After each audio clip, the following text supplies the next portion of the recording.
This episode is sponsored by State Farm. Choices are great. Like with your podcasts, you get to choose what you want to listen to.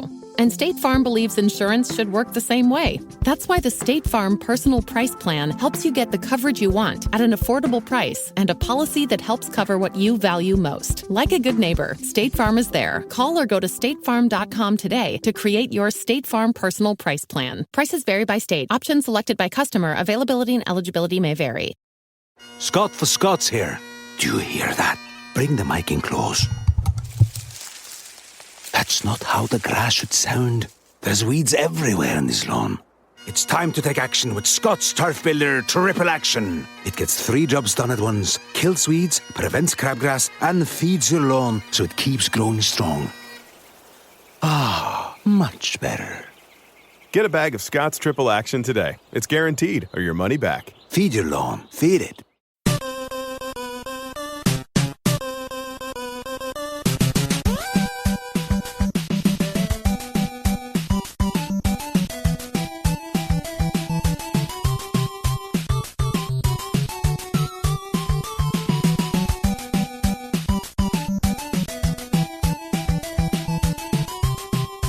Welcome to the family here on Purple Mafia. I am your host, Paladino Joey, or Joey Awajan. Purple Mafia is available on the sportstuff.com, iTunes, Stitcher, and Double Twist. It's a pleasure to be back on board once again today to talk about the Minnesota Vikings and the NFL season preview, at least for the year 2018. Yes, indeed, we are back to talk about the NFL once again. Regular season has come. This will be the last 2-segment podcast for quite a while until the off-season again, hopefully when we're talking about the world champion Minnesota Vikings. That would be my hope. So we're going to preview the NFL season a bit, mostly going to talk about the Vikings cut down and onto the 53-man roster and some of the strange moves and expected moves and unexpected moves. And, well, obviously no position is safe. It's Sunday morning or Sunday afternoon, I guess. It's just becoming that. So Saturday cut down as that kind of took a while for all the information to come out. It always does. A lot of NFL teams slow to kind of release the information, even though the deadline was 3 o'clock yesterday afternoon. So at the moment that I'm recording this first segment, no extra moves have been made, but the roster is down to 53, and the Vikings kept 5 running backs. Very interesting. 3 quarterbacks. We'll get back to that in a moment. We're going to kind of get caught up on some of the Vikings news and discussion a bit first. Of course, fan interaction. We'll get your comments on the news and discussions going on during the course since the last show about 2 weeks ago. We're not going to really majorly talk about the most recent the two preseason games. Just small details here and there, possibly. Just that Kyle Sloter looked awfully damn good, I'd have to say. As did Mike Boone. Rock Thomas got banged up a little bit in the final game. You saw some sadness and concern on Mike Zimmer's face as he scratched his forehead a bit. He looked pretty concerned, so I guess that's why Rock Thomas is on the roster. So that's a spoiler alert. Rock Thomas is on the Vikings roster and Mike Boone. So that's interesting. Very interesting. The Vikings keeping both running backs. I guess special teams purposes, other different types of plays. Of course, C.J. Ham on Rye, as I like to call him. And Brad McCarthy likes my little nickname for him there, Ham on Rye from Duluth, Minnesota. Awesome addition to the Vikings a couple of years ago. Very pleased to have old Ham on Rye on the roster, and he's a valuable guy. So first and foremost, Kai Forbath was released a couple weeks ago there, August the 20th, pretty much right after the last show. Kai Forbath released because he missed a kick in that second game, that awful second game against the Jaguars. Kai Forbath missed the kick, and he was let go pretty much the next day. Boy, I think, I don't know. Carlson missed 2 kicks the next week against Seattle. They were pretty ugly misses, both like 42 yards away indoors. That's pretty horrible. Back-to-back misses, both hooked to the left. Yucky. I don't know. Forbath, infamous for missing extra points. Blair Walsh was missing extra points even when he was still considered a good kicker before he completely lost his marbles. Daniel Carlson, though, right when he got the job, missed both of his kicks against Seattle. Mike Zimmer opted to go for 2. He was very frustrated with Mr. Daniel Carlson. And before the 4th game of the preseason, or actually, should we say, well, he said this before, and we heard about it afterward, when former kicker Greg Coleman, the former punter Greg Coleman anyway, talked to Mike Zimmer after the game about Daniel Carlson. What did you tell him? Basically, and Mike Zimmer simply said, I told him to make him. that's about it. And I was thinking, Mike Zimmer's like, yeah, you're lucky you made that kick because I got Kai Forbath on speed dial. I was imagining him saying that as I was watching that fourth game against the Tennessee Titans. But Daniel Carlson's on the roster now, so yep, and Kai Forbath is not. Another veteran kicker available, Bailey, out there, who's been accurate. Not the most accurate last season, but over the course of his career, a very accurate kicker. Might be an option at some point if Daniel Carlson loses his marbles early and often. And if he does, you better call up one of those veterans, Forbath or Bailey. Highly recommended there.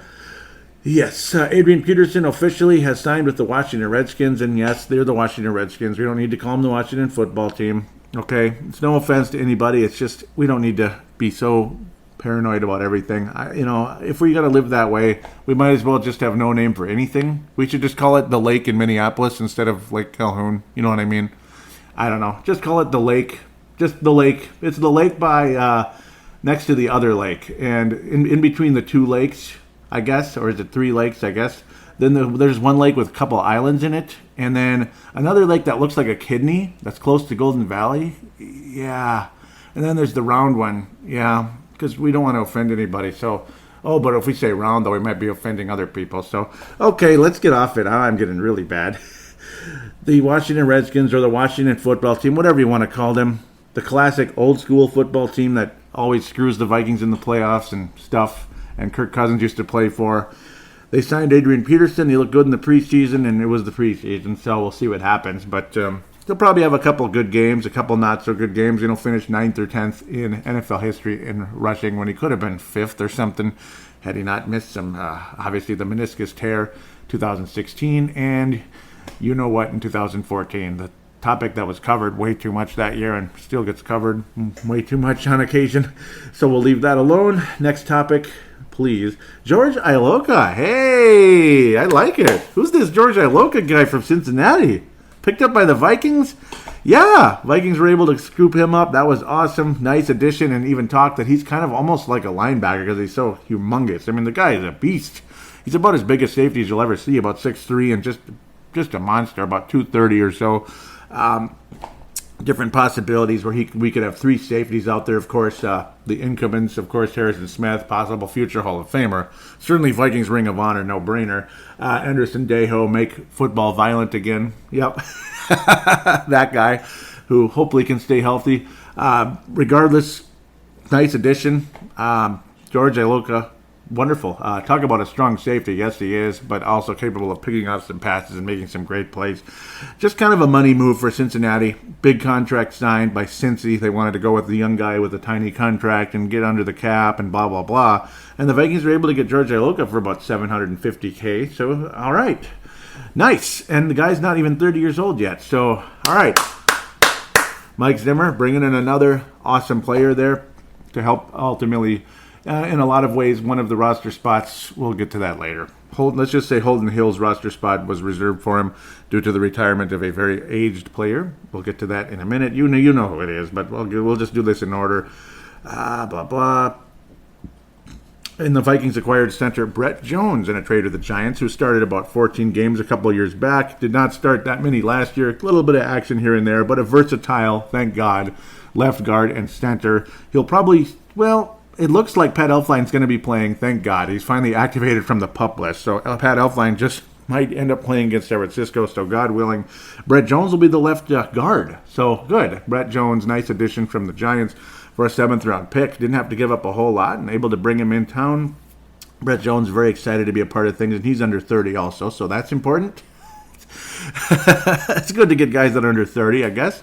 21 might be a little too young to count on as an offensive tackle or guard or whatever the heck, but Brett Jones' versatility, which usually most of the centers and guards, most guards can play center, most centers can play guard, doesn't that? Especially the centers can play guard. So wonderful addition there, Brett Jones, without having to give up too much. He's no star or anything, and the Giants' offensive line sucked, so that's the reality. You're not going to get, the Joe Johnsons of the world or anything like that. It's just not going to happen. So, yeah, we just got to make moves the way we can. This and that. Teams willing to part with backups here and there for draft picks, for low draft picks, this and that. And, okay, sure, Brett Jones in addition to the Vikings. Tom Coughlin will probably move more into a depth role depending on what happens. And, of course, injuries happen. Guys shuffle around, blah, blah, blah. Offensive line at the moment, God willing, Pat Elflein is finally ready to go. Good luck being up to full speed, though. After missing the entire preseason, the entire offseason, and the entire this and the entire that. Well, yeah, welcome to San Francisco, or at least playing against them in U.S. Bank Stadium. You know what I mean? Pat Elflein at center, Brett Jones at left guard, Mr. Riley Reif at left tackle, right guard of Mike Remmers, and right tackle of Rashad Hill at the moment. Maybe some move will take place before things officially get started next Sunday, which is going to be a lot of fun, of course. I'm not going to really do a detailed preview on that game because, that's where the challenge comes in because, again, small sample size here and there, but I'll do the best I can, I suppose. This may end up being a 3-segment show because of that, as we change things on the fly, because fan interaction is fairly busy because it's been 2 weeks and all that, and a lot of stuff has happened. But Womack's possibly going to be available for the Vikings from the Chargers. Another offensive lineman from the Colts could be available, this and that. So things could pop up here and there. The Vikings may make a move, and Rashad Hill can return more in a reserve role where he could obviously be a valuable backup and not to be counted on for 16 bleeping games at starting. Not too many people too excited about that idea. Brian O'Neill still looks awfully raw as far as I'm concerned, but got a nice future, and that's about all there is to say there. Teddy Bridgewater, the New Orleans Miracle. Could it happen? On August the 29th, Teddy Bridgewater traded from the Jets to the Saints. A 6th-round pick returning to the Saints, a 3rd-round pick going to the Jets. Ultimately, at the end of the day, 3rd-round pick from the Saints and the Jets, the Jets acquire a 3rd-round pick. The Saints acquire Teddy Bridgewater and a 6th-round pick. So there you go. Teddy Bridgewater will not be starting at quarterback unless Drew Brees gets hurt. But Drew Brees is slightly older than me, a few months older than me. So how long is he going to last in the league? Probably not too long. Teddy Bridgewater is about as good a backup as you could get with the way he looked with the New York Jets. There's always that scare with the knee, but then again, at the end of the day, this guy's got a nice future in the league as long as that was just a one-time freak injury and we can move on and see a nice budding career for Teddy Bridgewater still. It would suck if he's on the Saints. I'd rather see him on Miami or something, or Buffalo, or any team not in the NFC. And we'll talk about who the Bears acquired yesterday, too. Oh, boy. Yeah. Yeah, let's shore up that offensive line. I think you might want to because Soldier Field and stuff. The Vikings' success rate there and stuff against that guy.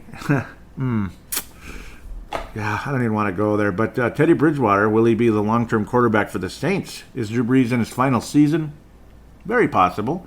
Are the New Orleans Saints on their way to winning a championship? Possible, with all that talent. Yeah, offense, defense, all that good stuff. I don't know. They have a very good shot. They're way up at the top of the list, I think, to win the championship this year. God forbid. But Teddy Bridgewater, yeah, I mean, he could be a long-term solution for the Saints, or, well, he might end up being an option for somebody else in the offseason if Drew Brees is going to play another 2 or 3 years. So, cool. Congratulations, Teddy, I suppose.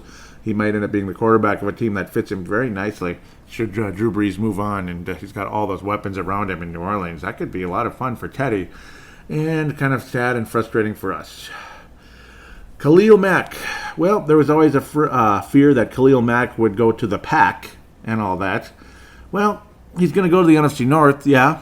The Kings of the North are the Vikings right now. But the Chicago Bears, with that budding defense, just got a lot better defensively because they just acquired Khalil Mack. They gave up 2 first-round picks. That's expensive and everything. Kind of like what the Vikings did with Jared Allen, that first-round pick, and such, and gave up a lot along the way to get Jared Allen, and he was a huge help and got a bajillion sacks. He's a future Hall of Famer. He rode off into the sunset on a cloudy day in Alaska, which made no sense at all, but he rode off into the horizon, I guess, after the Carolina Panthers lost the Superbowl with him on the roster. But Khalil Mack's going to the Bears, and he's got a long career ahead of him, and if he stays healthy, he's going to get to the Hall of Fame first ballot if he stays healthy. He's about as good a defensive player as there is on the planet. Number 52 will be a Chicago Bear, and, well, all right. Okay, well, what are you going to do? He's on the Bears now. He just signed a 5-year, $141 million contract, $90 million guaranteed. And by the way, Aaron Rodgers got $100 million guaranteed just recently as well this past week. So he's the highest paid player ever now in the NFL and the most money guaranteed of all time. Of course, the leader was Kirk Cousins. It's Khalil Mack passed him yesterday, but he was already second place anyway because Aaron Rodgers, $100 million. An appropriate player to get the highest contract and the highest guarantee and all that. It's appropriate. As much as I hate him and hate this team, it's appropriate. Now we'll get to the cuts and the retires and all that because that's pretty much the ongoing conversation. But before that, we'll talk about Fred Zamberletti, who was a part of the Vikings for many, many, many years. From the beginning, back in the 1960s, 1961 was when things started, and Zamberletti was there the whole time. He was the head athletic trainer all the way from 1961 to 1998. Stepped away at probably the right time, unfortunately, in 98, because if you can't win a Super Bowl when you're 15-1 and you're becoming an older man, I guess it is time to step away, and he did.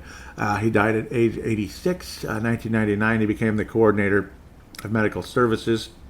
Of course, he didn't really step away, but from athletic trainer. Of course, he's getting a bit older. He became more of a coordinator, and then in 2002, transitioned to senior consultant and team historian roles until he passed. So he was just kind of like a Yoda behind the scenes, I suppose, from 2002 until this day. So definitely a sad day for the Vikings. This happened this morning, September the 2nd, 2018. The Minnesota Vikings. Let's see what owners Ziggy and Mark said here. The Minnesota Vikings family is devastated by the loss of our dear friend Fred Zamberletti. Fred was a staple of the franchise since its founding. Can you imagine that? Helping build the Vikings from an expansion club in 1961 to a team ingrained in the fabric of life for Minnesota and the upper Midwest. Fred worked tirelessly at one point, building a streak of 1,049 consecutive Viking games attended. Wow, that's sick numbers, man. There's only 16 games in a season, and remember 14 games in the season back in the day. You know, that takes a while to get into the thousands, right? Wow. But yep, that's so many games he attended in a row, was loved by everyone throughout the organization, players, coaches, and staff. He cared deeply about the health of his players as well as their lives off the field. With his incredible stories and his passion for the team, he was respected by us as owners. Each of us inside the Vikings has our own personal memories we shared with Fred, and those will never be forgotten. Now, I can cite the Pro Football Talk, Mike Florio. This was passed on to Yahoo, but Mike Florio was the one ultimately that broke this story and wrote this article, per se.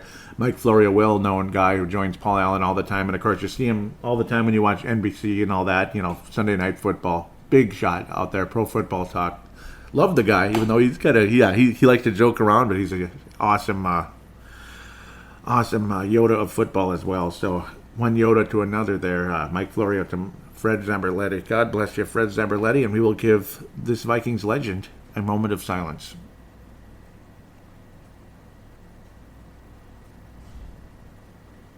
God bless Fred Zamberletti and his family and all those who supported him and worked with him for many years. Now there's just too much death everywhere, isn't there? But at least he lived a fairly long life, though. 86 years is, it's a while. Obviously, it's at least he wasn't cut too short. That's the good part. But still, the passing of anybody is sad, and it's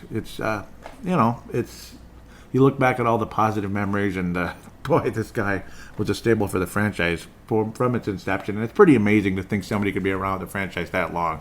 That's awesome. Going all the way back to the early 60s. Pretty incredible. So we shall continue now into the Vikings cutdowns. That's pretty much where we can head at this moment. Vikings quarterbacks, of course, Kirk Cousins, Trevor Siemian, Kyle Sloter, Dalvin Cook at the running back, of course, Latavius Murray, Mike Boone, C.J. Ham, and Rock Thomas all on the club. Rock Thomas did make it, so congratulations to the Rooster, Rock Thomas. Obviously, R-O-C. Yeah, what do you think? That's a Rooster. So congratulations to the Rooster there. Wide receivers. Oh, man. Bummer about some of the guys getting cut. Kendall Wright was cut. A lot of people not too surprised because it just didn't seem like he fit. I miss Jarius Wright. Jarius Wright ended up being the better player, I think, even though Kendall Wright had the better numbers, but he just got the ball more. And I don't know, the Vikings kind of froze Jarius out of the offense, and that was disappointing. Good luck to Jarius in Carolina, as I'm sure he'll have continued success there. The starters at the moment for wide receivers, Stephon Diggs, Adam Thielen, and Laquan Treadwell is the third receiver now, so congratulations to him.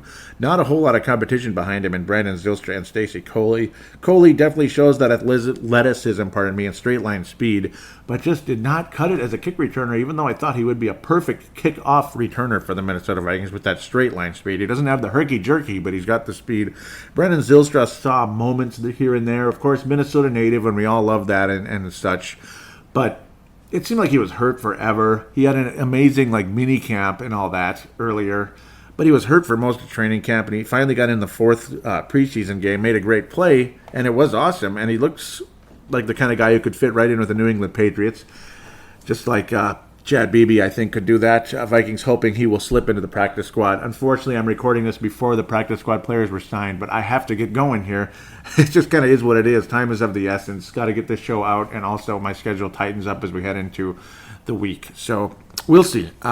If something happens, of course, we'll get into it on the next show. It's not like the season is going to change so dramatically with a certain practice squad player, so we'll talk about that on the next episode, unless it breaks in between this segment and fan interaction and such. But Brandon Zylstra and Stacy Coley, the fourth and fifth receivers for the Vikings at the moment, because things can change very quickly. Zylstra, I don't know. I mean, he barely made it. I think Chad Beebe made more of an impression, but whatever. We'll just move on from there.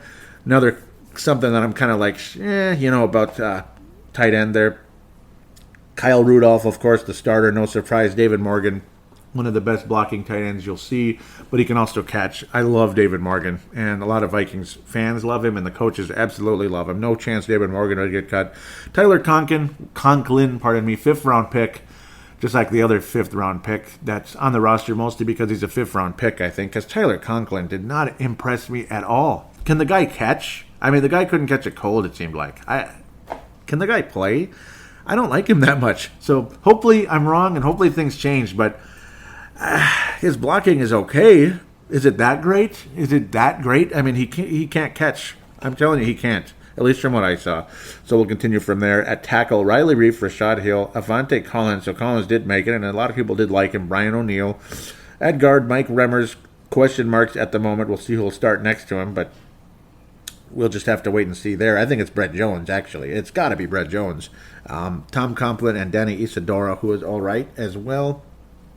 Danny Isadora, draft pick last year. Tom Compton, connections with Kirk Cousins, and he's okay. He's adequate, and he's got Minnesota ties, which is great. Pat Elflein, the no-brainer, starting center at the moment. Pat Elflein, so no more Cornelius Edison. He will probably wind up in the practice squad, though. I don't think anybody's going to pick him up. And the Vikings like him enough, I think, to keep him as an emergency backup should something happen, because things do happen, unfortunately. Way too bleeping often, by the way.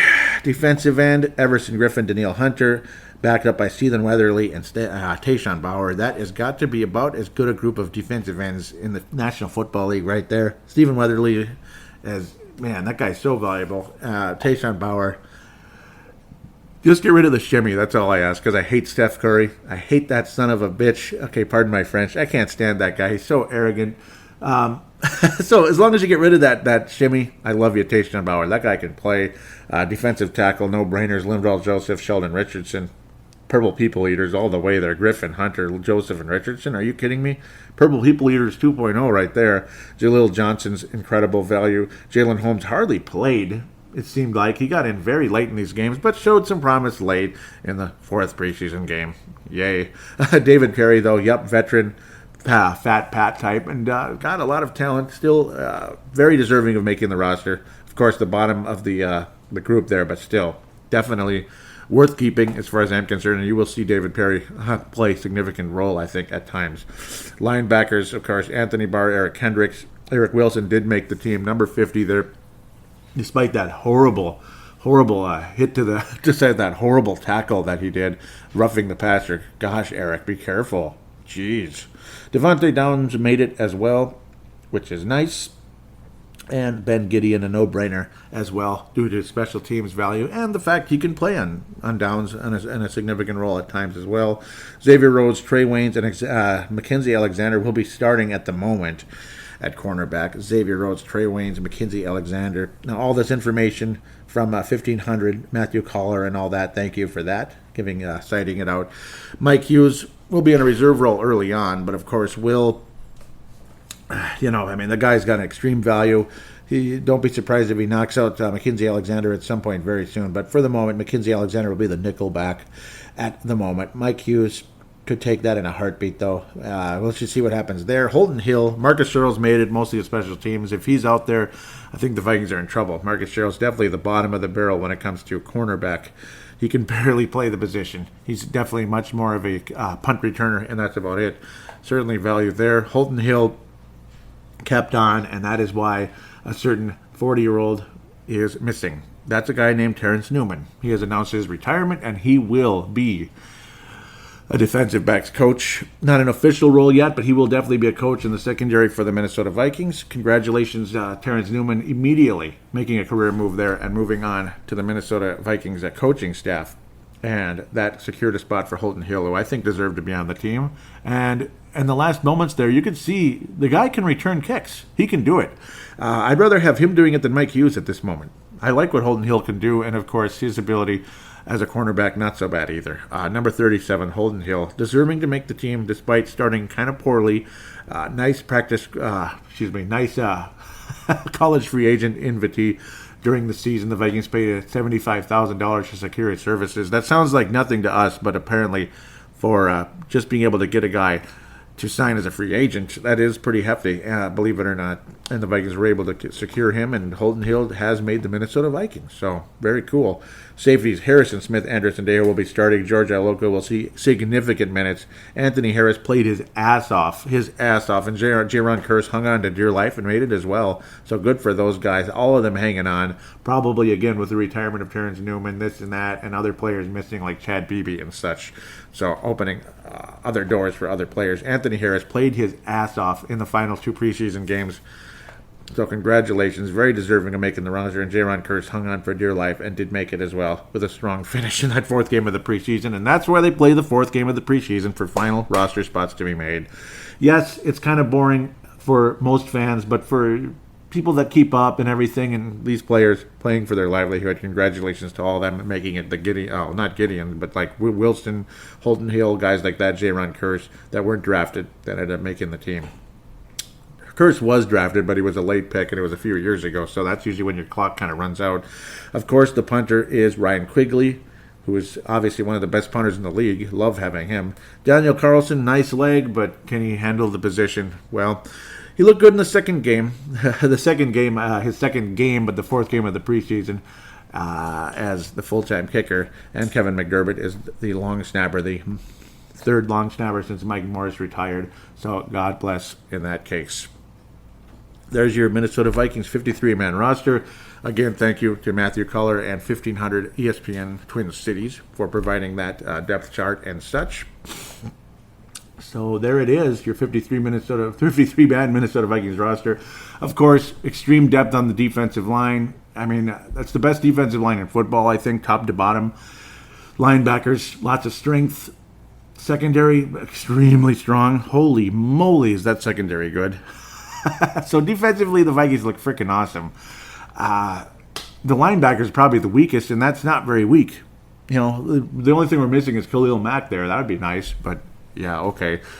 The offensive line is the question. It really is. Wide receivers, the Vikings deep, at least at the top, they're deep, and then it gets kind of, a little bit funky. But obviously, you have multiple tight ends who can catch the ball, not including Conklin. I think he's the worst of the 3 by a mile. Love Morgan. Kyle Rudolph is generally good, blah, blah, blah, but he drops some easy ones sometimes, but he's capable of making some great plays, particularly those 20-yard plays down the field and in the back corner of the end zone here and there. Boy, where do we go from here with this team, with this season? Well, that's what we're here for now in the season preview, as we'll just kind of bounce over the schedule. Might as well. Sunday, September the 9th, the Vikings host the San Francisco 49ers. I'm predicting a win at the moment. We'll come back to why here and there, since that's a more detailed thing because it's the first game there. I'm predicting a win by the Vikings over San Francisco. I think that game is very crucial for the future of the season for both of those teams. One of these teams is going to go on to the playoffs and the other is going to miss. What do you think of that for an early prediction? What do you think of that for black and white? The winner of this game is going to make the playoffs. The loser won't. I think it's a momentum for one or the other.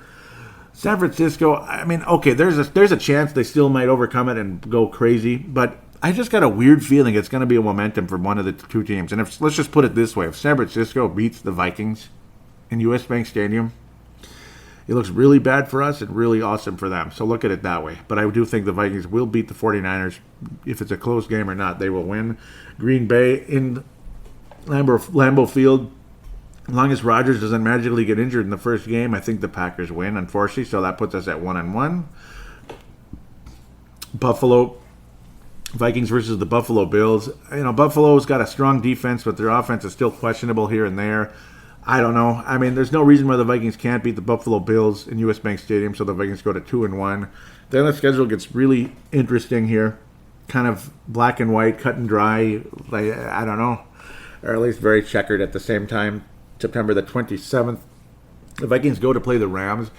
I've got a feeling the Vikings kind of have this team's number. I think the Vikings can beat them without a doubt. It's one of those Thursday night 7:20 games on Fox, NFL Network, all that.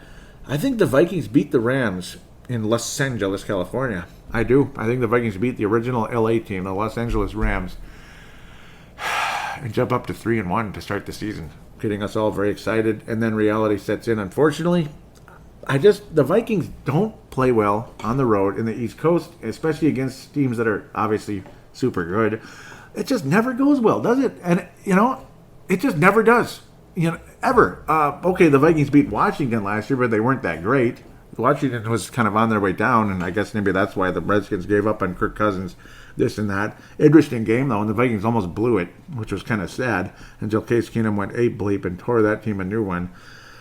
But I don't think the Vikings are going to beat the Philadelphia Eagles on Sunday afternoon, 3:25, October the 7th. I just don't feel good about that one. And if the Vikings win that game, wow, hell yes. What an awesome season we're having. Arizona Cardinals with Sam Bradford or the other guy coming in. I don't even want to say his name, do I? No, I'm just kidding. Josh Rosen will come in. I think the Vikings beat the Cardinals in that game. There will be no Teddy and the Jets, but the next week, Teddy Bridgewater will be in US Bank Stadium. Vikings head to the New York Jets. Now, I'm going to contradict myself right out of the gate here. Why shouldn't the Vikings beat the Jets? I mean, I don't know. They're not that good yet. It's one of those funky games you could lose, though. It's got one of those letdown feels to it. Boy, I got to be optimistic, though, considering what's coming up in the schedule. So you go to what? 3-1, 3-2, 4-2 after Arizona, 5-2 Minnesota beats the Jets, believe it or not. God, I'm having a tough time. Yeah, we'll go 5-2 with the Jets. I think the Vikings then the Vikings squeak out a close one against the New Orleans Saints, 6-2. You're going to have a 7-2 team going into the bye week, and that's when the schedule starts to stink. The Vikings will beat the Detroit Lions on November the 4th, 7-2 record, and then the schedule starts to stink. Khalil Mack and the Chicago Bears host the Minnesota Vikings in Soldier Field. Loss, 7-3. Minnesota hosts Green Bay and squeaks out a nice, close, entertaining win on Sunday night. Sunday night football on NBC. That's going to be entertaining. Momentum type of game. Vikings go to 8-3. At the Patriots? Are you kidding me? You think the Vikings are going to win that game? I'd like to believe that, but they're not going to win that game. The Vikings have never beaten Tom Brady, and I don't think they will. 8-4. 8-4. Minnesota heads to Seattle. I don't know, man. Seattle's on a downturn. Russell Wilson's a headache to deal with, though. I don't know, man. I just don't know. I don't know. Oh, boy. Well, if the Vikings win that game, that'd be awesome. If they do, I'm going to try to be an optimist here and believe for a win. Crap. I don't know. It's tough. I don't like either of them. I don't like any of these road games finishing up the season. New England, Seattle, and Detroit. Vikings beat Detroit in US Bank Stadium. Now that's, of course, the next one's the second last game of the season. Well, this is where the Vikings either go 11-5 or 10-6. Home field advantage in the first round, a wild card, maybe a Maybe a first-round bye if we're lucky, but I think 11-5 isn't going to get you a first-round bye. I think if you go to the Super Bowl, you're going to have to do it via the wild card. I'm believing the Vikings are good enough to host a wild card game, so I'll pick a win over Seattle. So that puts the Vikings at 9-4. Win over Miami, 10-4. Loss to Detroit, 10-5. Win once again, like the Vikings always do, in the final game of the regular season over the Chicago Bears in U.S. Bank Stadium. The Minnesota Vikings will finish 11-5, despite getting beat in Soldier Field. Earlier, I would have picked the Vikings to possibly win in Soldier Field and lose to Seattle. But I think the Vikings ultimately finish 11-5 at the end of the season. Either share the division championship with Green Bay, but then again, ultimately somebody has to win it due to this and that. It's going to be a very, very tough go. I think the Vikings do win the division. I think that it's either a tie or the Packers go 10-6 type of thing. It'll be a crucial victory for the Vikings over the Green Bay Packers on the 25th of November, just after Thanksgiving. Nice little Thanksgiving present for the Minnesota Viking fan base that'll ultimately help us win the division in the NFC North. Unfortunately, we're going to split with every single team this year. I don't think we're going to win any of our road games. We'll win all the home games. That sounds kind of weird and crazy, but a lot of times that's how it goes. Welcome to the North, folks. If you don't think that's reality, it is. The Jets game is crucial too, though. You don't win that game, you're going to be playing on the road in the playoffs or possibly missing it. Games like that. Blowing home games to Miami, something like that would be just inexcusable. Stuff like that. Games to Detroit, like last year when the Vikings lost at home to the Detroit Lions. That screwed up home field advantage. Do you think the Eagles would win in U.S. Bank Stadium? Well, probably. But then again, maybe somebody else would have knocked them off and we get lucky. Maybe the Minneapolis Miracle sends the Vikings into the Super Bowl instead. Maybe the Saints are visiting the Vikings in the NFC title game, which, well, the home team almost always wins those except Vikings for some reason years ago. But we'll just leave that alone. 20 years in the past there, so I guess we can move on from that. Oh, boy. It's going to be a tough division.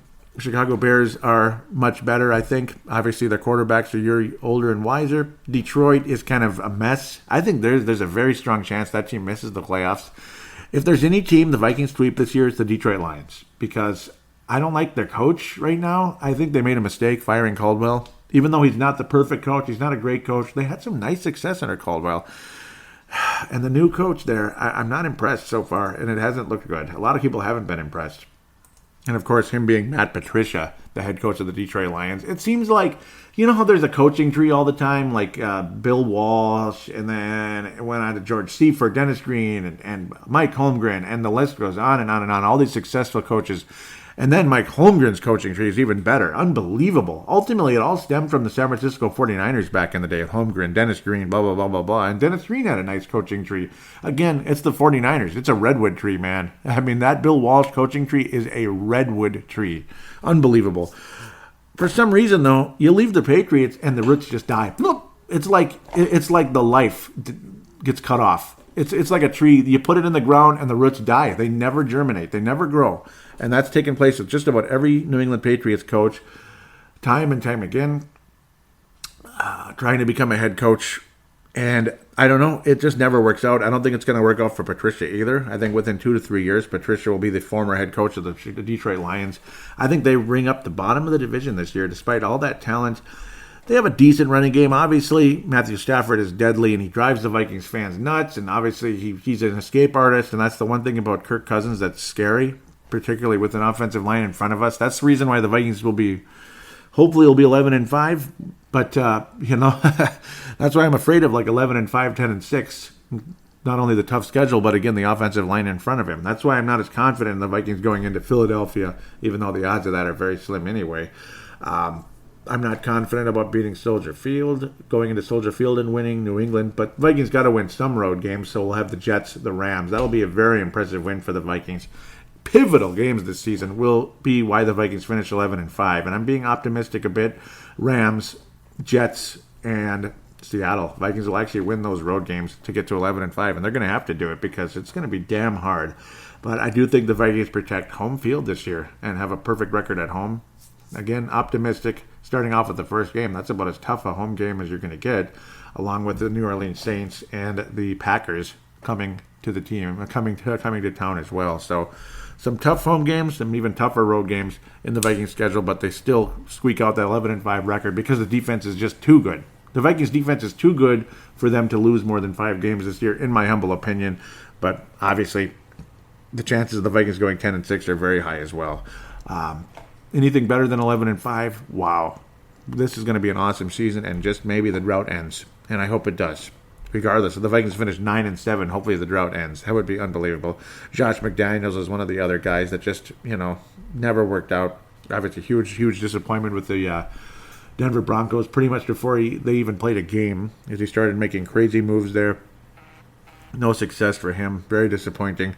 And then you move on to so many others, Weiss and others, that just didn't work out. Great offensive coordinators for the Patriots, but very little success after that. Romeo Crennel, you could just go on forever and ever and ever. What's the other one? Todd Haley. On and on and on. So let's just leave that alone. Detroit will finish in last place, something 6-10, 7-9. It's going to be disappointing. Chicago 8-8, 9-7, maybe even 10-6. Green Bay 10-6, 11-5. Minnesota 11-5 or 10-6. But I think Minnesota wins the division. Green Bay right there though, second place. Chicago third, and knocking on the door of the wild card for the Chicago Bears. And the Detroit Lions 7-9, 6-10, missed the playoffs, and huge disappointment for Matt Patricia. Not expecting much out of him or his team at the moment, unfortunately, because I don't think it's a match. I don't think so. I think they bleeped up. But it's the Lions. That's why they're the Lions. I mean, they haven't been a good team since the 1950s, really, other than some very promising years under Barry Sanders that did not come to fruition at the end of the day. Getting to the NFC title game, but getting romped by the Washington Redskins way back in 1990-91. So we'll just kind of let that play out as it is now. Don't think that team is on the verge of getting to any Super Bowl or NFC Championship game anytime soon. Sorry, Detroit fans. It just is what it is. Let's talk about the long-term regular season into the postseason and all that. Who's going to go to the conference finals, the Super Bowl, all that. Well, who's going to win the AFC East? Miami Dolphins. They're going to trade for Bridgewater, and he's going to lead them all the way. No, the Patriots are going to win the AFC East again. I couldn't even name the running back. Who the heck is their running back? Well, I guess they still have White, but they barely give him the ball except for the final play of the Super Bowl and the great comeback against the Falcons. But that's the Patriots for you. Right time, right place, world champions. Except for the doggone Eagles last year. Just barely. They played the game of their life, and the Patriots still almost beat them. And people out there still don't think the Patriots deserve some credit, despite this and that, despite cutting some corners here and there. Like just about every all-star player hasn't cut corners. Give me a break. Baltimore Ravens, everyone's on their jock for some reason. Well, they have 3 quarterbacks, and it's funny how the 2 backups are probably more popular than the starter there, even though Joe Flacco did help them win a Super Bowl. The guy is completely past his prime. He completely stinks, even though he's not that old. Robert Griffin III barely hanging on, and then, of course, Mr. Jackson there with a nice future ahead of him as the quarterback of the Baltimore Ravens long-term. Cincinnati, maybe will squeak in, maybe not. Cleveland will be significantly better, but I don't trust them. Pittsburgh, their defense stinks. Ben Roethlisberger's past his prime, and the team is just kind of weird. I mean, the way they lost that game to Jacksonville last year, I don't know. So, who's going to win that division? Maybe, well, it's between Pittsburgh and Cincinnati, I think. I don't trust Baltimore, and Cleveland is not that good. Houston Texans have a ton of promise. I think they'll win the division, actually, in the AFC South this year. I don't trust Jacksonville. They should have made a move for a different quarterback. There were options all over the place, and they didn't do it. They could have made a move for Teddy Bridgewater. They could have made a move for this guy, made a move for that guy. They could have drafted Jackson out of Louisville. They could have made a move for that, and they didn't do it. So Jackson and Jacksonville. Tennessee's got talent. I don't know what's going to happen with them. Indianapolis, I don't trust them at all. It's a good division, but I don't think any of them is going to tear anything up except maybe the Houston Texans. If their quarterback can be healthy and ready to go, Mr. Watson there. AFC West, gosh, if the Chargers continue the momentum they had last year, they're gonna win that division. I think, despite Kansas City, all their talent, I don't trust Andy Reid. Denver's a mess. Oakland's a freaking mess. What's his name might be gone before they move to Las Vegas. John Gruden. I don't be surprised. Why are you trading Khalil Mack? Why? I don't get that move. I think it's stupid. Terrible trade. Well, okay, you got some nice draft picks, yes, and maybe that'll work out long term, but, well, you kind of got some players there to win now, and you just kind of threw it away. I mean, whatever. Oakland Raiders, soon to be Las Vegas Raiders. We'll see. I mean, that's like one of those stocks that's about to explode to the top or implode to the bottom. That's basically what the Oakland Raiders are. Put it this way, they'll be in the AFC Championship game or the Super Bowl this year, or they will completely miss the playoffs outright. That's what's going to happen with the Raiders this year. And in trading Khalil Mack, I think the odds of them going too far are slim now. I think that was a big loss. Big loss. Happy for you getting draft picks, but they better be good ones for you, as far as I'm concerned. I think the Chargers win that division. I think the Houston Oilers, I wish. Change the name back to the Oilers, please. Houston Texans win the AFC South. God, who's going to win the AFC North? I guess Pittsburgh, just because they have to. New England Patriots will win the AFC East for the 99 billionth time. Imagine that. NFC, well, the Eagles are going to win the NFC East, pardon me. I don't trust Cowboys. New York Giants are a mess. Washington is weird, even though they have a nice quarterback. But they had a nice quarterback the last couple of years. Or at least I got to think the Vikings believe that because, well, I mean, if we gave up $84 million guaranteed for the guy, Kirk Cousins, hopefully Washington had a good quarterback. Minnesota will squeak out the NFC North in a fairly tough division there. The NFC South is the division that could go to the Super Bowl this year. New Orleans or Atlanta, I think, is a good chance. Carolina is going to be third. Tampa will be fourth. Tampa sucks. They're a mess. And it's just, I don't know. The only thing interesting about that, the Tampa Bay Buccaneers right now is crab legs. Okay, that's real cute. Arizona Cardinals, there's always that little potential they could explode and do something. The NFC West is that sneaky division as well. Wow. Any of those teams could do something in the playoffs. You never know. Seattle's always dangerous, even though they're on the downturn. Thank God. San Francisco's got Mr. Big Mouth, but they also got Jimmy Garoppolo and some other talented players. LA Rams, they won that division last year. They have a lot of potential. Was it just a quick one-year wonder, and down they go again for another year or two until they get really good in about in 2 years from now? Possibly. That's a tough one. I think it's too early to pick the 49ers to win that division. I guess I'll go with the Rams just by default. I think the Rams win the division, but they're going to have a disappointing loss at home to the Vikings. So the Rams will squeak out that division. I think San Francisco is going to squeak into the playoffs, though, somehow, some way. Arizona is going to be dangerous at times, but they'll probably be in last place. Seattle third. New Orleans should win the NFC South, but I think Atlanta's knocking on the door. They're extremely dangerous. One of those teams is going to go 13-3 and probably to the Super Bowl this year, I think, unless the Vikings have something to say about it. But I think the NFC South, one of those two, is going to be probably in the Super Bowl, I hate to say. AFC Championship game is going to be the New England Patriots, surprise of the decade, versus the Los Angeles Chargers. Even if they are 9-7, 10-6, Phillip Rivers is the kind of quarterback that seems to get this. He overachieves. He wins road games in the playoffs. He's done it time and time again. There's a small chance they might even squeak past the Patriots into the Super Bowl. But I do think New England returns to the Super Bowl again for the 99th time.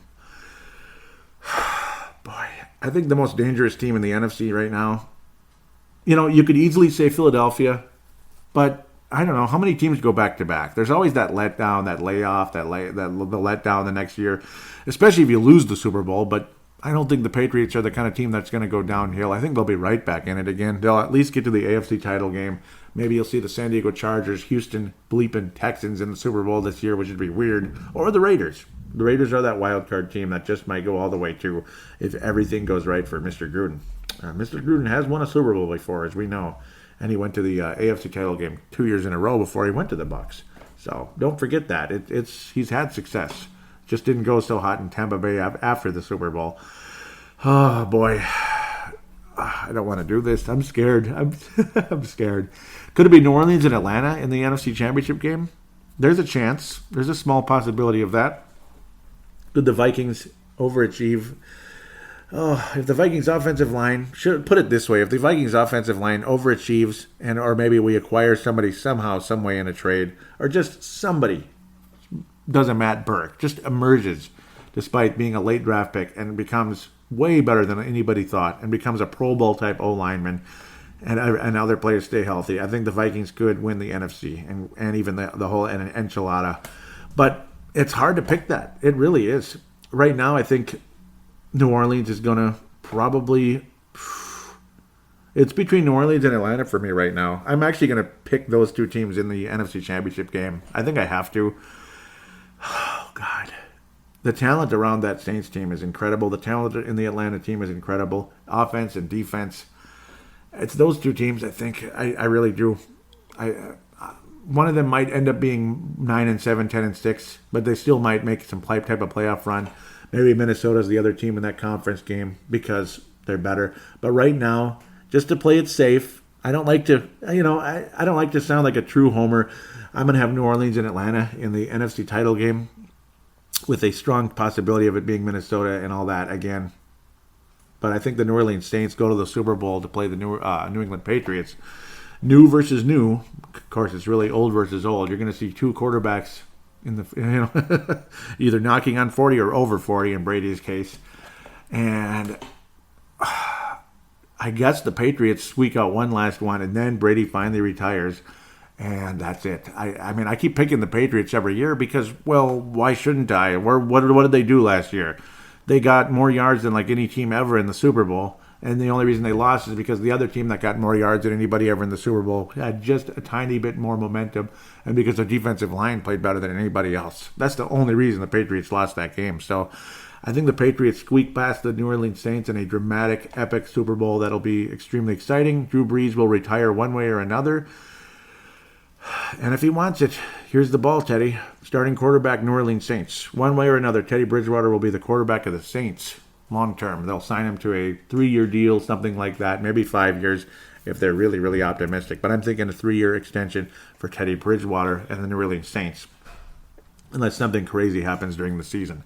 But some kind of crazy trade comes up, like somebody throws the moon at the Saints, like a Jacksonville or something. That's where the Jaguars just might squeak past and go to the Super Bowl with that defense.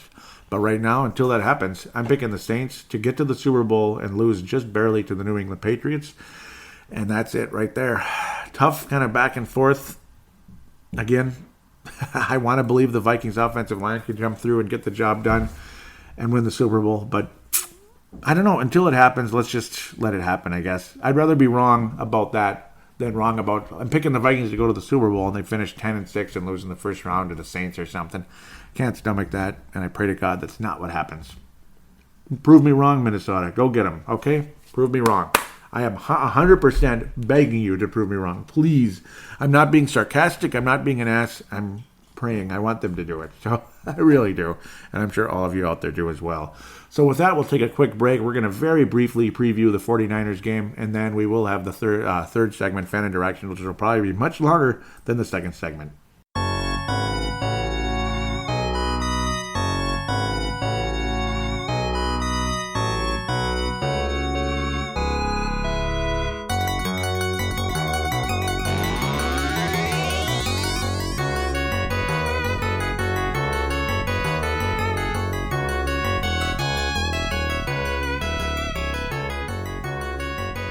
And we are back here on Purple Mafia.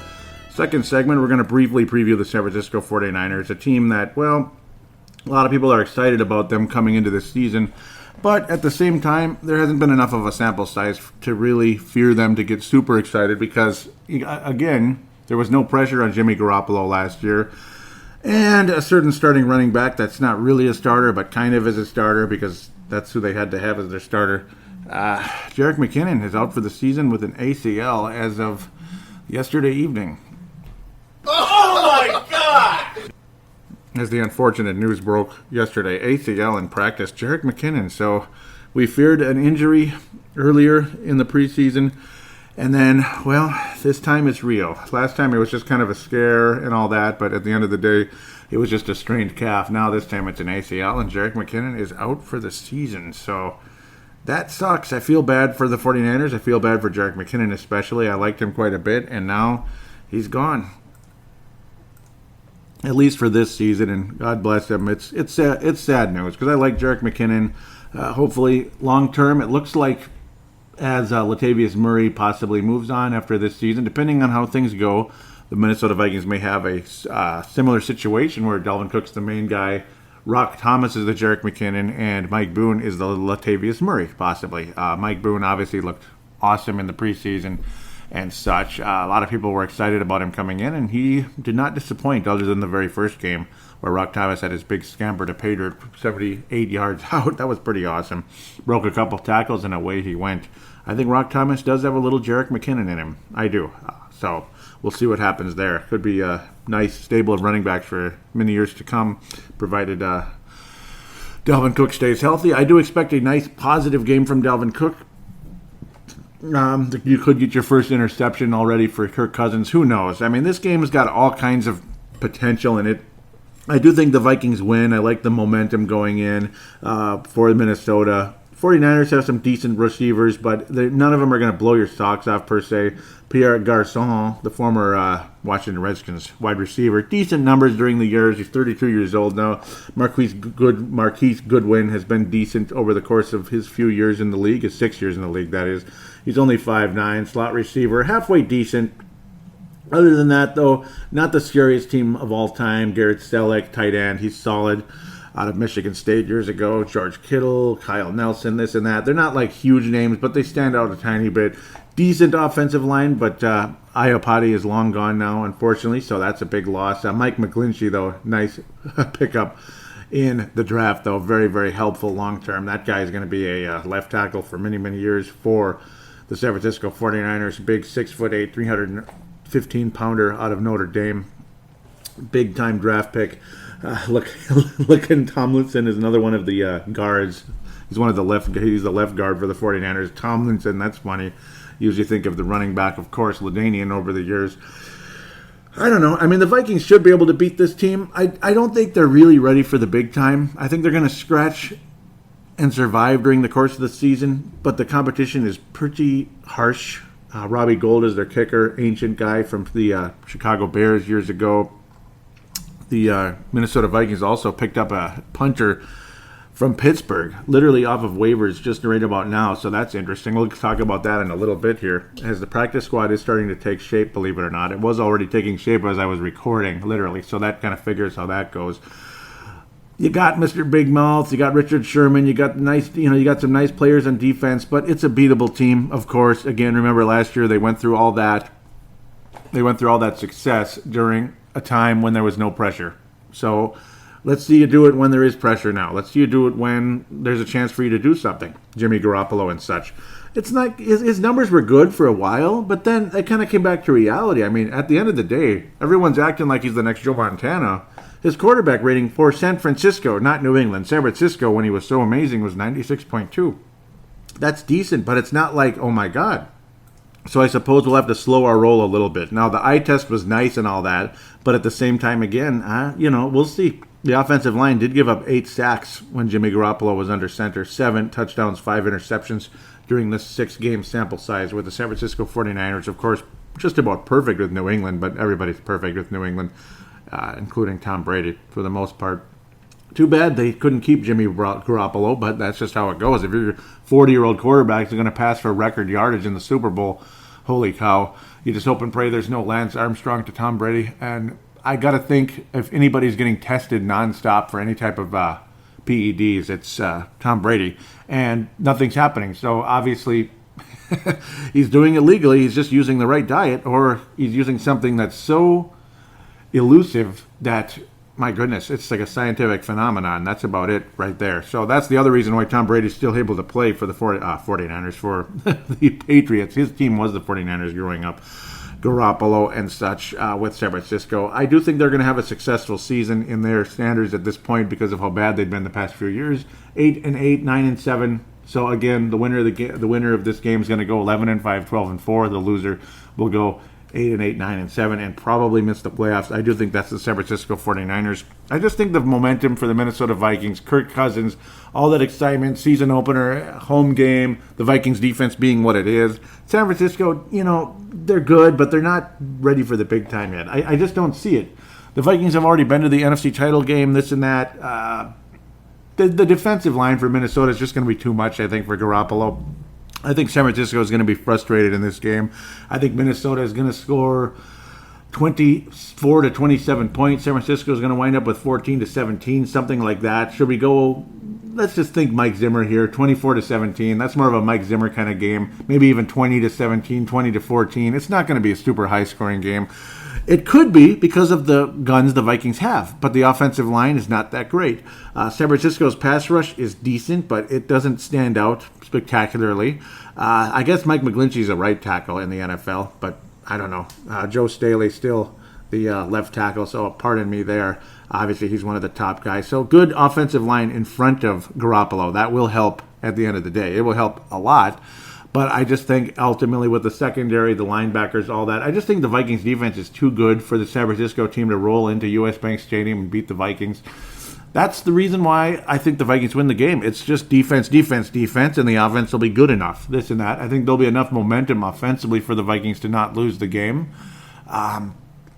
You just hope this offensive line can stay healthy. You just hope Pat Elflein can be semi-up to speed. I don't think he's going to be fully up to speed. It's going to take a couple weeks, a couple games for Pat Elflein to be up to speed, and it's going to be like a delayed training camp, which, again, is dangerous because guys can get hurt that way. Knock on wood, Pat Elflein does not have some type of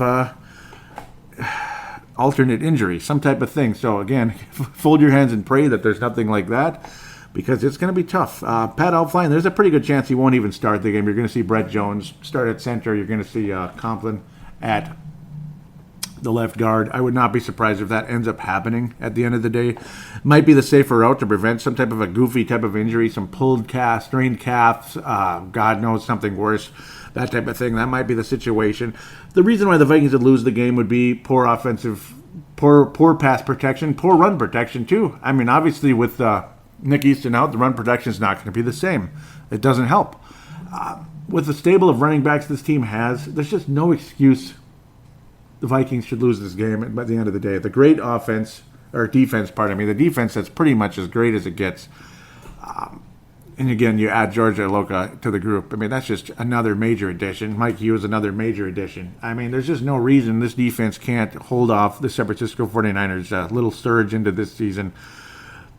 Things don't always pick up where they left off. Just because you had a nice finish to the regular season against, when there's no pressure on you, against teams that aren't that spectacular necessarily, and when you're in a no-pressure situation, it doesn't mean that you're going to roll into the next year. I mean, momentum doesn't usually work that way. It works that way sometimes going into the playoffs. It doesn't always work that way either. Like, you could have the greatest momentum going into the playoffs and bam, out in the first round or maybe the second. So things can happen awfully quickly in a negative direction despite the wonderful momentum you may have had. And, of course, again, an ACL injury to your starting running back. Should he have been the starter? I don't know, but good enough, I guess, to start. He's a good running back. Obviously, Jerick McKinnon, you're going to need more help around him. And, running back committee, running back du jour, here's the ball. So that's going to hurt the 49ers as well. Minnesota wins the game 24-17 over the San Francisco 49ers. Kirk Cousins will throw for 2 touchdowns. One of them will be to Stephon Diggs, the other to somebody like a Kyle Rudolph. It'll be to a tight end, I think. Somebody like that, or a running back. Something along the likes of that. I think there'll be turnovers on both sides of the ball. Turnovers on both sides of the ball here. Possibly an interception by Cousins. Possibly a fumble by Murray. I'm kind of getting worried about that. Or even Cook. Again, I don't think Cook is going to come out of the gates guns a-blazing. I don't. I think you're going to see something like 50 yards from Cook. And you're going to see something like maybe 50 yards from Murray. It's going to be kind of a committee type of a game to start things out. I wouldn't be surprised. You'll see Cook start the game, but I think Murray's going to possibly get more carries early on. We'll see, though. It all kind of depends. I don't think Cook and Elflein, if Elflein even plays in the game, will be up to speed per regular season football coming out. But Minnesota will be good enough to win 24-17. The Minnesota Vikings start the season 1-0 against the San Francisco 49ers. Well, that will take a break, and we'll come back and hear from you guys with Fan and Direction right after this.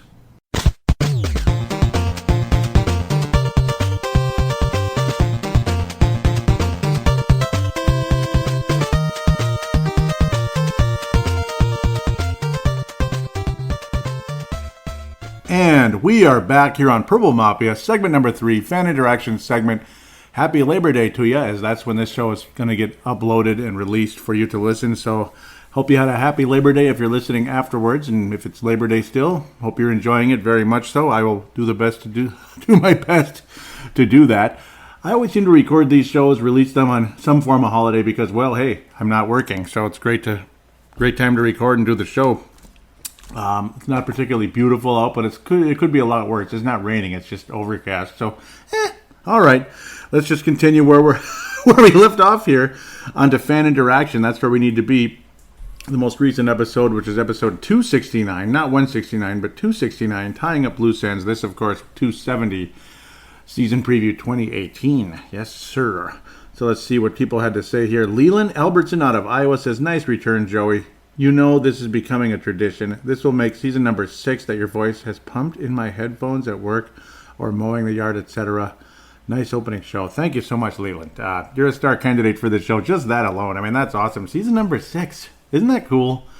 You just sit down and realize, man, it's like this is season number 11 for Purple Mafia, if you can believe that. To think Leland's been around for at least half of it here. I mean, that's pretty cool. That's pretty amazing. So thank you, Leland, for being a part of things. And, yep, that's the whole idea when you're working in the house, mowing the yard, whatever it is. It's a great thing to do, listen to podcasts. So it's the perfect time to do it, and well done. Gerald String out of Nebraska says, love the Teddy update. I have watched all his snaps on Game Pass. He looks as good and as sharp as he did pre-injury. He needs to be a starting NFL quarterback. Great show, Joey. Looking forward to a great season. Hopefully, please no more injuries. And thank you very much also, Gerald. You're always a star candidate on this show. Just so awesome. So we'll continue from there. Thanks again, guys, for the wonderful comments there. So this was the release of Kai Forbath, which was pretty much the same day as that show was released. Nope, the day after. August the 20th, Kai Forbath was officially released. Sebastian Barton, also known as Sebastian Balls historically, says, stunned but not really. Stunned how quickly. Yep, I thought it was pretty fast. Not that he was cut. Not stunned that he was cut. Cedric Paulding out of Mississippi, future Hall of Famer, says, good, he sucked. Daniel Carlson is the man. School. Oh... Yeah, but oh boy, that Seattle game scared the crap out of me, Cedric. Hopefully that was just a little gaffe, and he's just kind of like, yeah, let's get that hiccup out now. You're in the preseason, and let's not do that in the regular season. That scared me a little bit, but we'll see. Leland, continuing the conversation, says, saw that coming. The clock was ticking. Yes, it was. Irene McCoy, welcome aboard. I believe this is the first time. She says, Christopher Tordson, try to control your grief. So she's mentioning Christopher Tordson about that one. Not sure if Irene is a member, but maybe. And thank you. And if not, if you're listening, please do join the page. Gerald String says Kai made some clutch kicks when it mattered. So got to give him at least that, particularly in the divisional round against the New Orleans Saints. Absolutely. That was massive. Beautiful kick by Kai Forbath. Not surprised, though. Time to move on, and Carlson looks like the real deal for the future, and I hope he does. Hoping and believing, my friend. Hoping and believing. We continue to the next story here. Adrian is back, of course, with the Washington Redskins. Let's hear what you guys had to say. Justin Mayer Henry says, I'll be watching for sure. Hope he does well. Sebastian Barton says, hope. Justin Mayer Henry is out of Colorado, by the way. Sebastian, he is local here in the Twin Cities now again. He says, hope he does okay. Washington can win the division, and I'd be happy. Hate Dallas and Odell. Yep, I hate the Cowboys, and I hate Odell Beckham as well, yes. I'm not a fan of either one of them. Odell Beckham, he's like the anti-Teddy Bridgewater, kind of like what I talk about, how Teddy's not looking for where's the party, and everybody look at me with my cool this, cool that. Yeah, Odell can play, but he's kind of an ass, and yeah, he's just too much. And yes, I've always hated Dallas. Gerald continued saying, every now and again, I like to YouTube Adrian's old highlights. Nobody is more fun to watch at that position in recent history. That's very true, Gerald. Kind of like when you sit back and want to watch like a Walter Payton. Oh my God. There is about a 10-minute video out there. I'm going to encourage you to listen if you like to watch incredible videos about the NFL. A highlight video, about 10 minutes, and a very cool music in the background. Not that loud, noisy hip hop that I can't stand. So some of you like it, but most of you maybe not. I don't know. But oh man, that's freaking awesome. The guy's older than a lot of us think. I mean, he started playing football in '75 and NFL football with the Bears. 1975, retired in '87, and of course, perished, died in 1999. Oh boy, I felt so bad of cancer. heartbreaking. I believe it was liver cancer, if I remember correctly. And the guy was scared to death. I remember that he knew he was dying like a year earlier. And, just your heart aches when you hear that. And he did not want to, he was so scared and sad. And, God, it just haunts you when you hear that. Very haunting. Walter Payton, what a legend. What a great player. But yes, Adrian, I remember like years ago, about 5-6 years ago, when I first watched that highlight, and I was like, Adrian was the closest thing to Walter, and you sit and watch his highlights. He was the closest thing to Walter in modern days when Adrian was in his prime and such. Different player, bigger player, this and that, but similar. The dominance and the ability to just get loose. Literally, like as you hear Paul Allen scream out, he's loose, as I am not going to imitate it right now. Or should I? He's loose! Okay, sorry, that's basically how he does it. Let's move on. Gerald String continuing this particular comment, which I rudely interrupted. Every team we faced only had one goal, and most of the time it didn't work. That meaning stop Adrian Peterson, right? Dang. Hope he can still muster up 1 or 2 good seasons and climb up the leaderboard where he belongs. Yeah, I mean, who knows? He could at least get to 9th. 8th, I think, was it Eric Dickerson? That guy's going to be tough. It's about another 2,500 yards to go. It's like, yeah, when you think Adrian Peterson, that's very catchable. But when you think about Adrian Peterson's age, you realize it's very difficult. The guy was born in 85, so it's a crazy thing. A guy named in 1985 is old, but yeah, 85, gosh. 85? Yeah, old? Yeah, he's old. Okay, I better shut up and continue. Dave Hickey out of Iowa says, I hope he does well also. I agree. Leland Albertson says, I like this. Yep. Let's continue here. And yes, good luck to Adrian. Absolutely. Of course, the young rookie, hopeful, ACL. Just like Jarek McKinnon, ACL. Packers linebacker, ACL. Don't you hate that about preseason and training camp? Don't you just hate that? Remember 93? Those of you are old enough to remember, including myself. Terry Allen, ACL. 96, Ed McDaniel, ACL. You could go on and on. There's many more. Chad Greenway, 2006, ACL, before he even suited up in a regular season game. Before he suited up in a preseason game, if I remember correctly. Or was it his first preseason game, I think. I think it was. Yeah, ACL. And you could just go on and on and on and on and on. The 2008 Patriots after a 16-0 season. Tom Brady, ACL. The 1999 Denver Broncos after 2 straight Super Bowls and just the greatest running back ever, maybe. He was on his way to being that. Terrell Davis, ACL. Oh, jeez. I hate it. Doesn't it suck? Don't you just hate that? See, some of those were the first game of the season, but still, it's like you didn't even get a chance, I mean, geez, you didn't even get a chance to see the guy play. So, yeah, I hate, that's the worst thing about football is the doggone Mickey frickin' injuries. George Iloka, this was when it was still a rumor, but likely to sign a contract with Minnesota. And yes, he's wearing number 28 at the moment. Don't be surprised to see him take on number 43. I believe that was Kliat who was cut from the Vikings. One of the linebackers, or was he a tight end? I forget. I believe he's a tight end, Kliat, 43. He will likely wind up with the Minnesota Vikings. I believe Iloka will end up with that number because that's what he wore with the Bengals. Okay, Ali Sidikai, locally here in the Twin Cities, says, I know that Iloka is good and is very familiar with Zimmer, but I admit I'm still shocked given that Sendejo has really improved the past couple of years. Well, the good news is they're all going to play, so it's very, very interesting, and I'm happy about it. Ali Sidikai says, me too, allows them to get more creative. See, exactly. Ali knows what he's talking about. He says maybe run some 3 safety packages and have Smith and Dejo play some linebacker at times. Exactly. And it sounds like actually it's Iloka is the one that's going to play some linebacker because he's the biggest. He's like 6'3". There's not many safeties that are that big. The guy's a monster. You just look at his picture and you're like, that's a safety, huh? That's a big-ass safety. Pardon my French. Leland says depends on the cost, which, well, I'm going to jump in real quick. $750K, so it's like veteran minimum for how long he's been in the league. The issue I'm having is that we need an O-lineman. The cost of Cousins and a skeleton crew protecting him has me scared. My opinion is we are 1 to 2 lineman injuries away to not even making the playoffs. Scary thought. I feel you, Leland. I feel you. I really do. Gerald String says you kind of got to agree with Leland. Yep, Leland's definitely a star candidate for this show. You kind of got to agree with Leland. You could see against a good D-line like the Jaguars. We couldn't handle the pressure. No pocket and always hurried if we want to compete at a high level.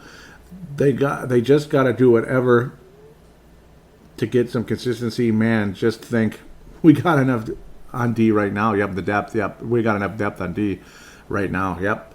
Josh Marinry says, I like the signing. He will put pressure on Sendejo, and Iloka is a better deep cover safety than both of our current guys. We definitely could use the O-line help, but finding the quality guy on the line is the hard part. Yeah, it's very hard. I mean, they don't grow on trees, boy. Iloka hitting the market was something hard to pass up, especially with the experience of Zimmer. I agree completely. And remember, I was even talking about you got to bring in a safety of some sort. Well, they did. Holy cow. What a deal, eh? What a deal. $750. And maybe we keep him. Maybe, because not everybody that's extremely expensive on the Vikings currently is going to be on the roster next year. And, of course, we'll talk about a guy whose salary came off the books just, you could just say hours ago, pretty much. It's about 24 hours ago now. About that, maybe a little more. A guy that likes to fish for quarterbacks. He likes to go fishing. And I'm a moron. I was too excited to get going on to the segment. I didn't even mention this is the Facebook page, and you probably figured that. But usually I start off with Twitter. I'm going to back up and go back to Twitter temporarily. So then I can give my proper shout out to the other Facebook page that I like and I support and supports this page. So let's go back to Twitter account here for a moment. At Purple Mafia Show. Do give that a follow if you could. Mad Martin out of Northern Scotland dominates the Twitter, and he's dominating it again without a doubt. We continue from, this is too far down, there it is, August 20th. Welcome back, brother. Just starting the podcast. Cannot believe the number of penalties in that game. The NFL isn't going to exist in 20 years if this is where the rules of the game are headed. And that was the Jacksonville game, without a doubt. That is ugly, man. Ugly blankety blank. Let's continue. Mad Martin. This is all Mad Martin until we get to Sam Gupta and a couple of them here. A couple more tweets from Mad Martin out of Northern Scotland. This game put me to sleep. Poor worrying going forward. Started watching our former quarterbacks' teams to see how they get on. Teddy looked sharp against Washington. Yes, he did the whole preseason. Cannot disagree with anything you're saying about Teddy. Yeah, I love the guy, and he's a starting quarterback in the NFL without a doubt. Maybe several Pro Bowls on his way. Not necessarily Hall of Fame greatness, but who knows? Maybe it's still coming, and I think he's got a very bright future. The accuracy down the field improved. You saw an improvement with his accuracy down the field. It's possible when it's early in a guy's career, and then his knee did what it did. But now you're seeing Teddy exactly where he was in 2016, right before the injury happened, and maybe a little bit further because I'm sure he studied more and more of the mental game the last 2 years. And that's the best thing you can do when you're completely out like that. Final tweet by Mad Martin, at least for this moment, says, my worry about Cousins is how hungry is he for success? Is it all about the money? I hope he's worth every cent they are paying him, and I hope so too. It's hard to say. We don't know yet. He looks like he's really something else. He's got a nice arm. He's aggressive, this and that. He's got a little Favre in him that way, but not, the arm and the aggressive and all that. He's not afraid to fail, that type of thing, which I like sometimes, as long as it's not too crazy. But, yeah, we'll just have to wait and see. Unfortunately, the mobility Favre had, at least when he donned green and gold, is not there for Mr. Favre. By the time he got to the purple, I don't think Favre was all that mobile. Let's not even talk about Favre being mobile and stuff.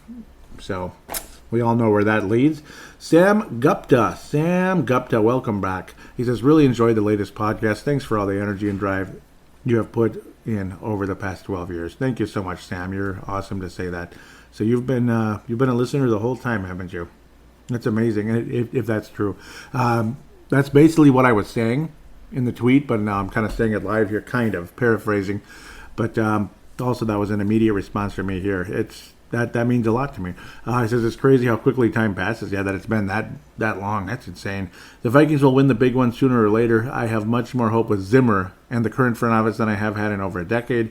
But either way, they are our team, and I'll follow them to the end. And yep, I'm with you. It's tough. It got really tough to be a Vikings fan in 2001. The way the team was just acting like a bunch of jackasses, and Dennis Green was completely, playing whatever card he could play. I got sick and tired of the attitude there with the players, and then Dennis Green basically saying, stop asking about it, blah, blah, blah. And when it's like when people have every right to ask about it, and I don't know, Dennis Green was just ignoring the problem, it seemed like, and I got tired of that. It was tough to be a fan. That was my biggest test as a Viking fan. It was 2001. Of course, the heartbreaking losses. 98 was extremely tough. 2000 was just embarrassing, and it just shattered your confidence in the franchise for a little while into 2001. That led into 2001. 2009, it's like, are we ever going to win? And this most recent one, again, are we ever going to win? So there is that, but we're still here, and we still love our team. And the one thing it does, it makes you even hungrier. And if and when that day ever comes, the emotions are going to pour out.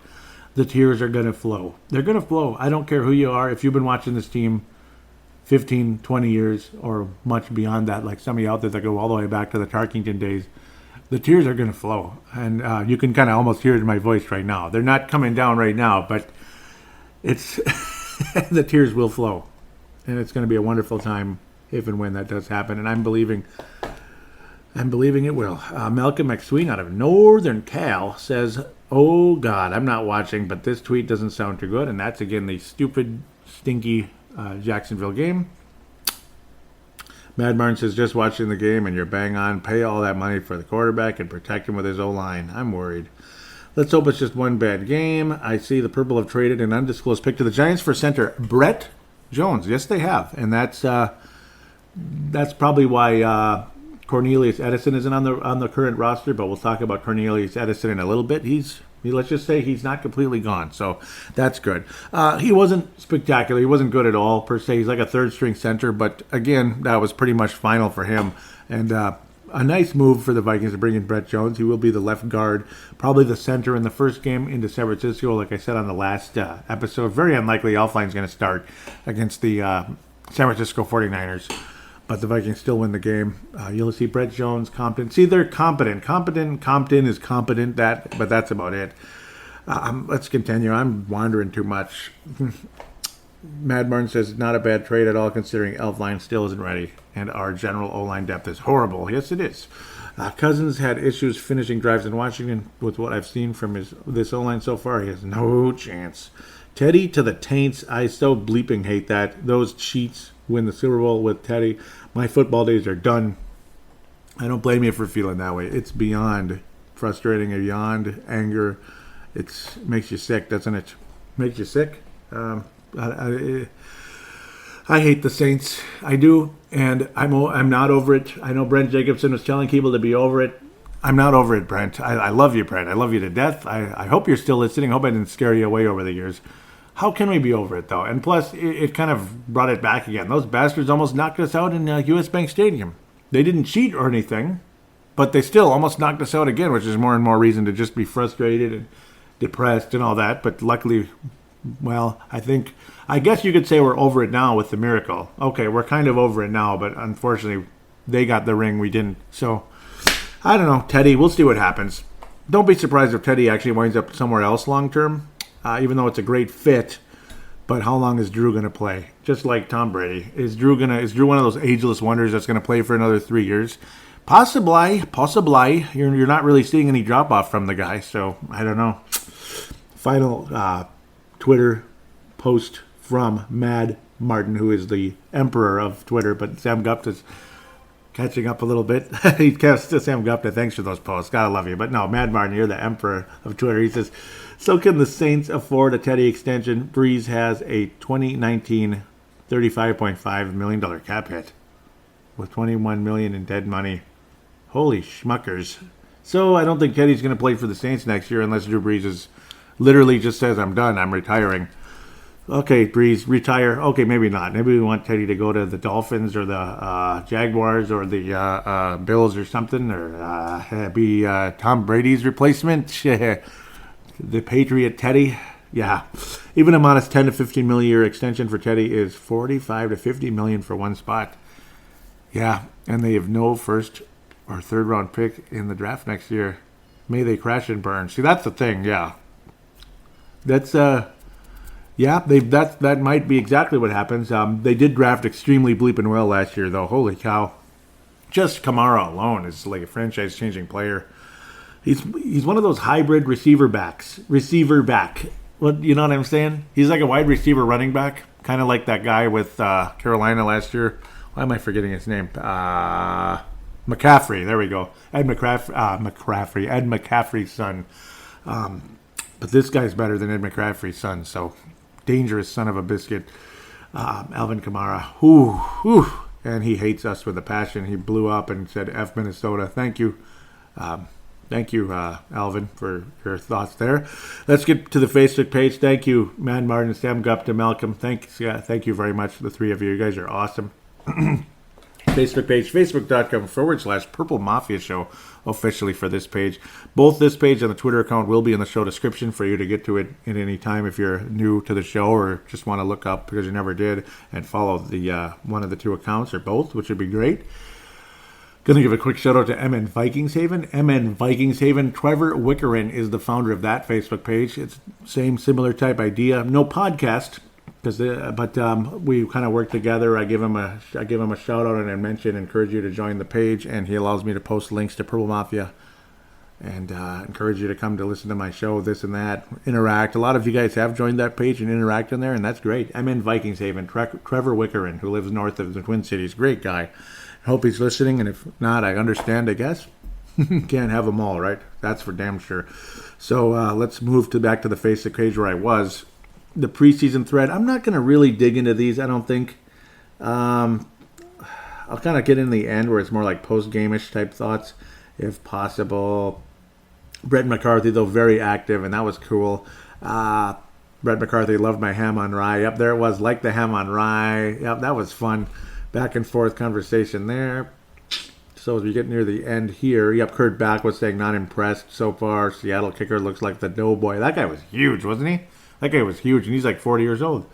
Gerald Strings is hoping someday we invest in some O-line pass protection. Horrific 2 games in a row. Yep, that's a huge thing. Steve Bass is that kicker. He's you could take out the B and say, that guy's pretty big. And now we have kicker problem. That's when... Gerald String says it's too late to change their mind on kickers. Yikes. Yeah, too bad kind of overshadows how well Treadwell played in that last drive. And yes, Treadwell did play pretty good in the preseason. He looks better. And, well, he's the third receiver right now.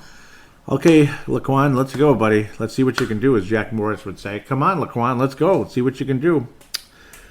Finally, some separation, yards after catch, and some explosive plays. Oh, well, doesn't look anything like a 13-3 team right now. That's for sure. Kind of scary when you look at the last 6 quarters from last year and these last 6 preseason games, and that's a huge thing. The last 6 quarters last year were terrible, scary as bleep. Mark Carlson says, listen to the game on AM radio as we were cooking dinner campsite at a lake in southwest Minnesota. Cool. I almost never have been there, southwest Minnesota. But then again, northwest, I've absolutely never been there. So I got to check that out. Cook sounds like he's ready to go, and I hate to have a new kicker every year, but that's why it's called Not For Long. NFL, Not For Long, right? That is why. Leland says, just watch the DVR. Just keep telling yourself it's only preseason, not to beat a dead horse, but O-line, please. Dave Hickey says, finally got to see the game earlier today. My thoughts are the special team sucks. Cousins had trouble finishing drives in Washington, and it don't look like that's changed much, although he doesn't have the full complement of players in the game, and the defense, for the most part, looks great. Skull. And that is the theme you come out of the preseason. The defense just keeps getting better and better and better and better and better, doesn't it? Like 2016... See, 2015, the defense looked good. 2016, the defense looked amazing for a little while, and then things went downhill.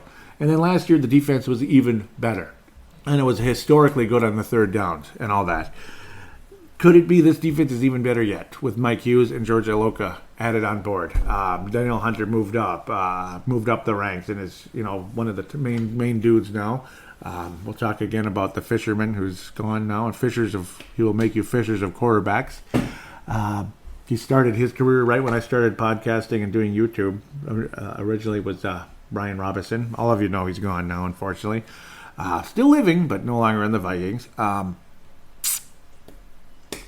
George Iloka, of course, being added, this and that. Mike Hughes. I mean, the depth. Sheldon Richardson was the other guy I was thinking about. It is incredible. And then, of course, the entire defensive line, just top to bottom. I mean, they're all like starter talent. Unbelievable. Okay, and I did not put a thread for the fourth preseason game. I probably should have, but I didn't. I just didn't, and I'm sorry. I kind of didn't want to go too crazy. I should have, though. At least give you guys a forum to have a conversation and more back and forth on this during that game. But I apologize for that. What was here? Vikings acquire center Brett Jones and trade with the Giants. Yep. So, and it was apparently for a 7th-round pick. Gerald String says that, well, I hope the last 2 games were just meaningless preseason performances. Not much point in having an $84 million quarterback laying on his back every single other play. Yep. Leland says, hey, O-line talk at least. If it buys Elfline a couple more weeks of rehab, it's a good thing. And that's probably what it did. So, good call there. Good call. Teddy Bridgewater getting traded to the Saints. So again, a 3rd-round pick going to the Jets, a 6th-round pick, and Theodore Roosevelt Bridgewater is going to the the Taints. The Aints, whatever you want to call them. But either way, I like their uniforms. That's it. I hate the Saints generally. I used to love them, but I hate them now. Leland says there has been a lot of trade talks with him this year. Figured it wouldn't be long. Still wish we could have rode the bench behind Cousins instead of Drew Brees. I wish he was here too. It's just the sad part is he would have been screwed because of the contract and Cousins is younger. I really like Teddy. I wish he was here. Tony Coleman says, man, I really like Teddy, but I strongly dislike the Saints. Sebastian Barton says, this bleeping sucks. I can't even like the kid now. Woohoo! More replies. This generated a lot of conversation. Well, not too much. Sebastian says there were 3 teams that did not want him to go to: Green Bay, New Orleans, and Seattle. Same here. I hate them all. Yep, I agree with you, brother. Hate them all. Cowboys, too. Could you imagine? That would look weird. Teddy and the Cowboys. I wish he could have just been the long-term starter for the Jets. That would have been fine. I don't really like the Jets that much, but they're way over in the AFC, I don't know. Brent Jacobson says, it will have been 10 years since the Bountygate fiasco. Yep, here we go. Can't we as Viking fans bury the past and move the bleep on? Plus, other than Sean Payton, none of the coaches are still there. Yep, I understand. But still, it's frustrating. Craig Anderson said, Chris Craig says, are you insane? Bountygate was the worst Xbox game ever. So, no, we can't move the bleep on. You insufferable SOB. Wow. Woo! The bum just trolling. That was Brent Jacobson. Dave Hickey says never. Those cheating SOBs will never be forgiven, especially with Peyton trolling the sidelines. Smug bastard was talking a lot of bleep in that last playoff game last year, too. I like Teddy, but not the Saints. Fair point. Yep, very, very good call, Dave Hickey. He won the Gold Star last episode, and huge call there, and Brent Jacobson liked it too. Good call. That guy's an ass, isn't he? He really is an ass. How can you like Sean Payton? Raiders agree to trade Matt Khalil. Oh, God. Khalil Mack. I wish it was Matt Khalil. It'd be like, oh, I'm so scared. Oh, how many sacks is he going to give up to Daniil Hunter? Everson Griffin. Come on, Matt Khalil. Let's see what you got. No, it's Khalil Mack. Oh, shoot. It's more like the other way around, unfortunately. Until our O-line gets their butts in gear, it's kind of the other way around. I'm a little afraid right now. Monsters of the Midway. Well, you better get that video started because the Monsters of the Midway got a little bit tougher. Yep. And we talked about that in the first segment. Sebastian Barton says, on the only upside, the Bears will be without 2 first-round picks from what I'm reading. And that's exactly correct, and that is expensive. First-round picks are crucial to your team. They are. But Khalil Mack is crucial to your team, too. Leland says, Justin Shatava, welcome back. He says, the line and secondary are still a joke, but that's an impressive linebacker core. It is. That defense has gotten better, though. It's gotten better. They've shown size. I mean, they're not familiar names necessarily, but they've gotten a lot better. Brent Jacobson says the Bears will still be a third-place operation this year. I'm glad he didn't end up with Green Bay, and that would have been a huge problem, Brent, so good call there, of course. Yeah, the Bears will finish third. The Lions will be in last place, and I don't think they're going to be real happy with their new coach and all that. I don't know, man. You're better off just keeping Caldwell or somebody like that. That team... That's an offensive team, I think. So, yes, Brian Robinson has been released after 11 seasons. Brian Robinson started his career with the Vikings, 4th-round pick, 2007. I started my YouTube, which was Paladino Live back then, which eventually split up into Purple Mafia and other podcasts. Originally, there was a Paladino Live podcast, which split up into Purple Mafia, Brave the Wild, Timberwolves Explosion. So that's basically what happened there. That's the story. Paladino Live ended up becoming these 3 podcasts.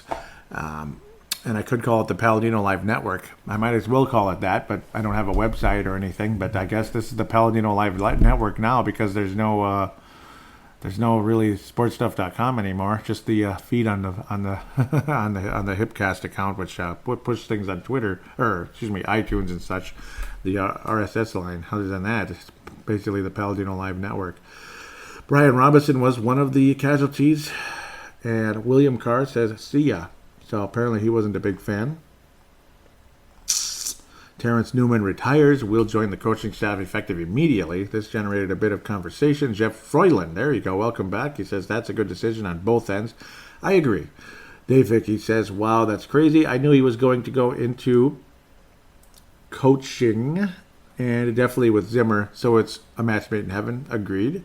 Mark Carlson says, not necessarily does a good player make a good coach, but I can't disagree with so many years of experience, and Dave Hickey and Jeff Froyland may well be right. Newman was brought here for and because several reasons and needs. I have to think now Zimmer must be planning to build the ultimate D over time. Individual talent is one thing, but individual talent trained and sharpened to a fine point and working as a team will change everything. Skol, Mark from Iowa. Great thoughts there.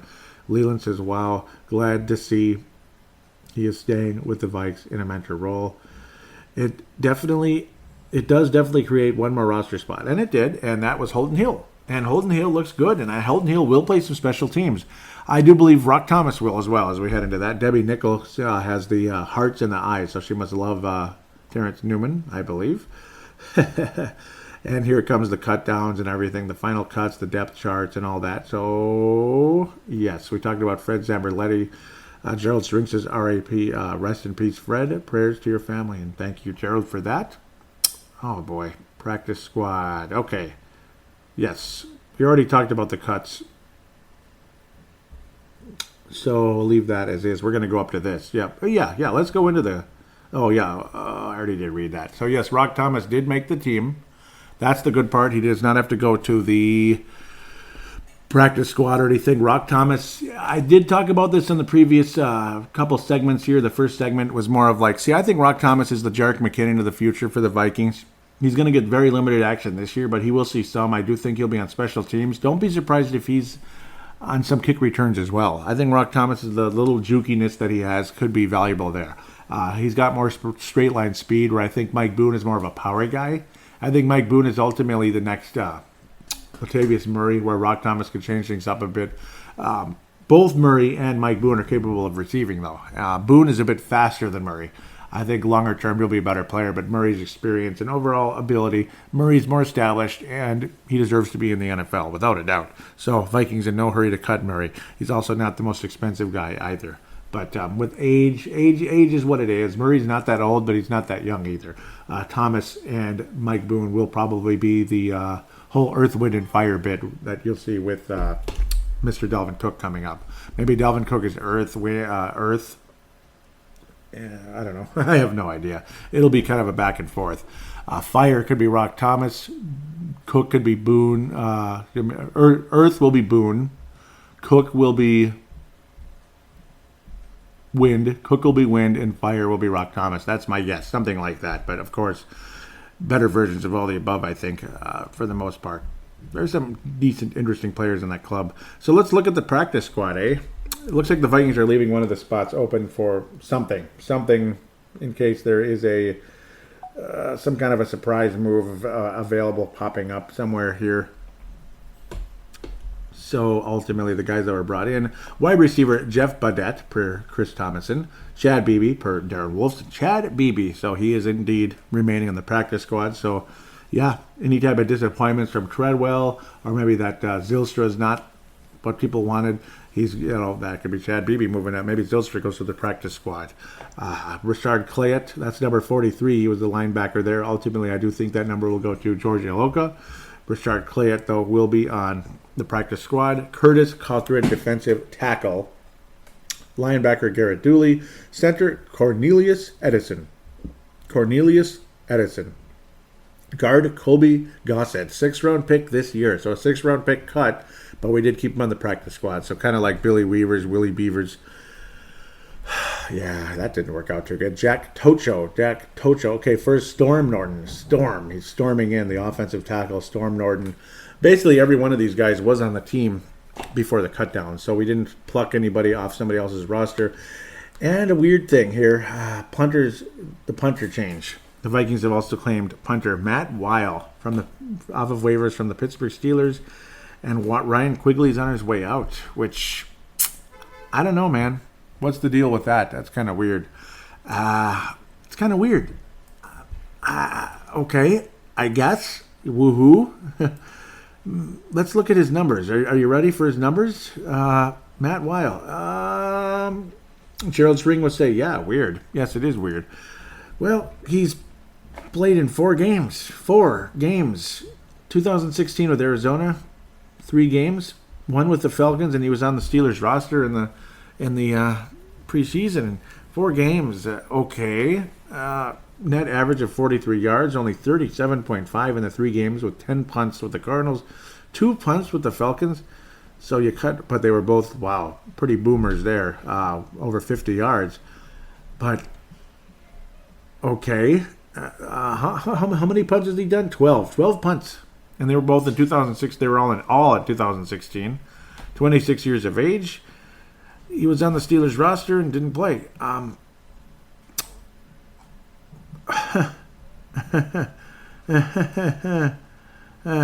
Okay. I guess we got what's his name again? Matt Weil.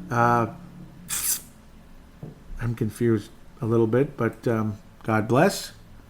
He's now on the Vikings. Now it's purple. It was showing Steelers before. 4 games. Was Ryan Quigley that terrible? No. So what are we doing? But good luck, Matt Weil. Hopefully he's good, and God bless you. 2018 preview out there, and Gerald String says can't wait. Debbie Nickel is pointing. Yep, that's cool.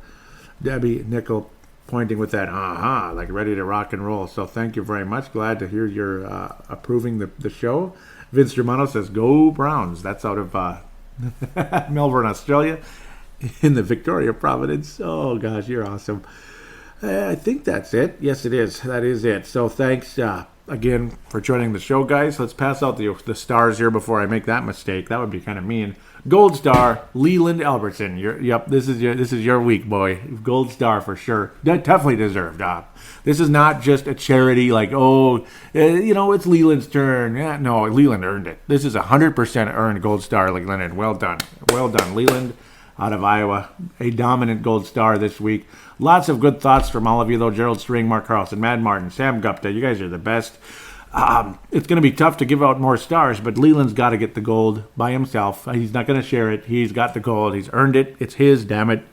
Stop trying to steal it from him. Okay, I'm just kidding. I'm kidding. And if you want to steal anything, it's up to you. But no, everything's well-deserved. Silver stars I'm going to give two out to the Twitter boys out there. Mad Martin and Sam Gupta are going to get the silver stars. Bronze star. I always love the interaction with Brett McCarthy, guys like that. I could give it to McCarthy and Dave Hickey this week. Gerald String also is going to ring in a bronze star, so very giving. Obviously, Mark Carlson could get a star every week. Gerald String could give a star every week. I can't give it to the same people all the time. There's that too. But again, because a lot of you're like right there, neck and neck and all that. You guys are just the best. Thank you always. Brent Jacobson's always a star type of guy. I mean, all of you are really. Appreciate Debbie Nickel coming in. Very cool, awesome thoughts. Dave Hickey always bringing in some interesting conversation back and forth. Put in a good thought towards Brent Jacobson there about the Saints. He definitely deserves a star as well. But thanks again, guys, for the conversation. And, well, it's been a long episode. Season preview. They're never short. I got to get out of here. I've been rambling too long. So, got to give you guys a break for me. So, we'll be back for some regular season football very, very soon. I'll give out the phone line. I'm not sure it's still around. I'm kind of worried about that. I'd rather we just, maybe Dylan still has it. I'll still give it out. 209-736-7877. 209-736-7877. It is a voicemail. Do treat it as such. Mention you're calling into Purple Mafia. Do your Steerman shout out, comment, question, and opine. It's a 3-minute limit on that one, so be careful. You're always welcome to call in. Otherwise, I think the better route to go, though, now, because I'm not sure how much longer that line's going to exist. I think TSS is done and dusted, and I think I'm kind of on my own now. paladinolive network, we can call it. And I will just have you do audio submissions from now on. That's simpler, easier for everybody, I think. Easier for everybody, and there's no limit. So it's just wide open for you. As long as you don't go for a half hour or something, and I don't think you'd even want to. The file would be too big. You just take that and... Sheesh, what's going on out there? Somebody letting out a... Sheesh, smashing stuff sounds like dangerous place here in Golden Valley, Minnesota. Dangerous. Yeah, not really. What was I even talking about? Audio submissions.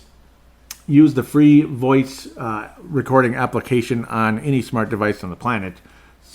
Just treat it like a phone call. Keep it to about 5 minutes or so. And if you have a whole lot to say, you're free to keep going a little longer. Just be careful. Don't go too long. The file will be a little too big. But when you're all done, save it and email it to paladinolive@yahoo.com, paladinolive@yahoo.com, which is becoming more and more of an appropriate email because it's Paladino Live Network now, I guess. Just email it there, and I will put it here in the third segment to lead things off, the fan interaction.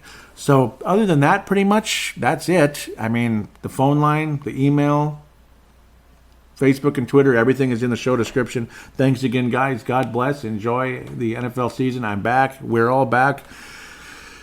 And hopefully the drought is over. Damn it. Let's end it. End the drought. End the drought. End the drought. Yes. Just like the Philadelphia Eagles could say last year. They ended the drought. Let's end ours. And let's end this show with that thought.